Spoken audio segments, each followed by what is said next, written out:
நமது அனுதினமன்னா ஊழியங்களின் வாழ்த்துக்களுடன் இன்றைய நற்செய்தி.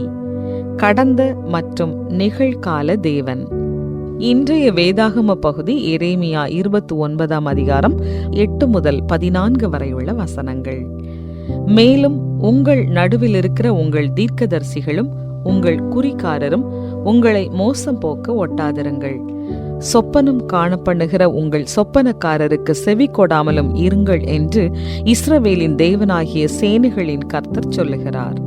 அவர்கள் என் நாமத்தை சொல்லி உங்களுக்கு பொய்யான தீர்க்க தரிசனம் உரைக்கிறார்கள்.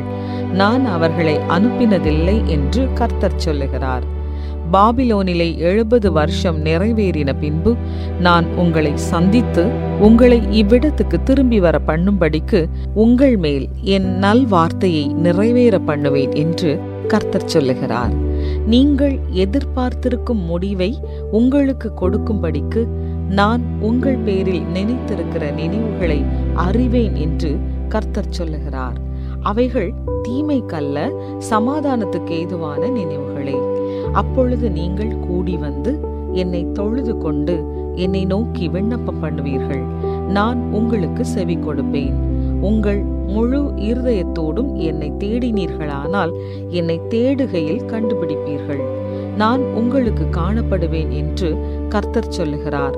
நான் உங்கள் சிறையிருப்பை திருப்பி நான் உங்களை துரத்திவிட்ட எல்லா ஜாதிகளிலும் எல்லா இடங்களிலும் இருந்து உங்களை சேர்த்து நான் உங்களை விலக்கியிருந்த ஸ்தலத்துக்கே உங்களை திரும்பி வர பண்ணுவேன் என்று கர்த்தர் சொல்லுகிறார். குறிப்பு வசனம்: நான் உங்களை சந்தித்து உங்களை இவ்விடத்துக்கு திரும்பி வர பண்ணும்படிக்கு உங்கள் மேல் என் நல்வார்த்தையை நிறைவேற பண்ணுவேன். எரேமியா 29:10. நாங்கள் எங்கள் குடும்பமாய் வளர்ந்த ஓரிகான் நகரத்தை விட்டு வந்து பல வருடங்கள் ஆகிவிட்டன. நாங்கள் அங்கு சிறந்த நினைவுகளை உருவாக்கியிருந்தோம். மீண்டும் அந்த இடத்திற்கு திரும்பி வந்தபோது நான் மறந்துவிட்ட பல தருணங்களை அது எனக்கு நினைவூட்டியது. எங்கள் பெண்களின் கால்பந்து விளையாட்டுகள், எங்கள் பழைய வீடு, தேவாலய கூட்டங்கள் மற்றும் எங்கள் நண்பர்களின் மெக்சிகன் உணவகம் என்று பல நினைவுகள் அவற்றில் அடங்கும். இப்போது நகரம் முழுவதுமாய் மாறியிருந்தாலும் மீண்டும் ஒருமுறை அங்கு சென்று வர வேண்டும் என்ற என் ஆசையை தூண்டும் அளவுக்கு பழக்கமான விஷயங்கள் அங்கே இருந்தன. இஸ்ரவேலர்கள் பாபிலோனுக்கு நாடு கடத்தப்பட்ட போது உறவுகள், அடையாளங்கள் மற்றும் கலாச்சாரத்தின் பரிச்சயத்தை அவர்கள் தவறவிட நேரிட்டது. தேவனுக்கு விரோதமாக கலகம் செய்ததற்காக சிறையிருப்புக்கு சென்றதை அவர்கள் மறந்து விட்டார்கள். கள்ள தீர்க்கதரிசிகள் அவர்களிடம் 2 ஆண்டுகளுக்குள் அவர்கள் வீடு திரும்புவார்கள் என்று கூறிய போது அதை அவர்கள் ஏற்றுக்கொண்டனர். வெகு சீக்கிரத்தில் அவர்கள் சொந்த தேசத்திற்கு திரும்பி விடுவார்கள் என்ற பொய்யான தீர்க்க தரிசனத்தை கேட்பது அவர்களுக்கு லகுவாய் இருந்தது. கள்ள தீர்க்கதரிசிகளையும் அவர்களின் பொய்யான வாக்குறுதிகளையும் தேவன் அனுமதிக்கவில்லை. உங்கள் நடுவில் இருக்கிற உங்கள் தீர்க்கதரிசிகளும் உங்கள் குறிகாரரும் உங்களை மோசம் போக்க ஒட்டாதிருங்கள் என்று தேவன் அவர்களை எச்சரிக்கிறார். அவர் தன்னுடைய ஜனத்தை குறித்து அழகான திட்டம் வைத்திருக்கிறார். அவைகள் நம்பிக்கையையும் எதிர்காலத்தையும் வாக்கு பண்ணும் மேன்மையான திட்டங்கள்.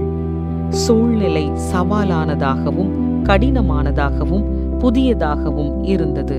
ஆனால் தேவன் அவர்களுடன் இருந்தார். நீங்கள் உங்கள் முழு இருதயத்தோடும் என்னை தேடும் போது நீங்கள் என்னை தேடி கண்டுபிடிப்பீர்கள் என்று அவர் அவர்களிடம் கூறினார். நான் உங்களை விலக்கி இருந்த ஸ்தலத்துக்கே உங்களை திரும்பி வர பண்ணுவேன் என்று கர்த்தர் சொல்லுகிறார். நம்முடைய பழைய மேன்மையான நினைவுகளை நினைக்கும் போது அது நம்மை சோர்வடைய செய்து விடுகிறது. தேவன் இப்போது என்ன செய்கிறார் என்பதை தவற விடாதீர்கள். அவர் வாக்குத்தத்தங்களை நிச்சயமாய் நிறைவேற்றுவார். இன்று நீங்கள் என்ன சிரமத்தை எதிர்கொள்கிறீர்கள்? தேவன் எப்படி தம்மை உங்களுக்கு உண்மையுள்ளவராக காட்டுகிறார்? அன்பான தகப்பனே, நான் கடந்த காலத்தை குறித்து ஏங்காமல் நிகழ்காலத்தில் உம்மை தொடர்ந்து தேடுவதற்கு எனக்கு கிருபை தாரும். ஆமென்.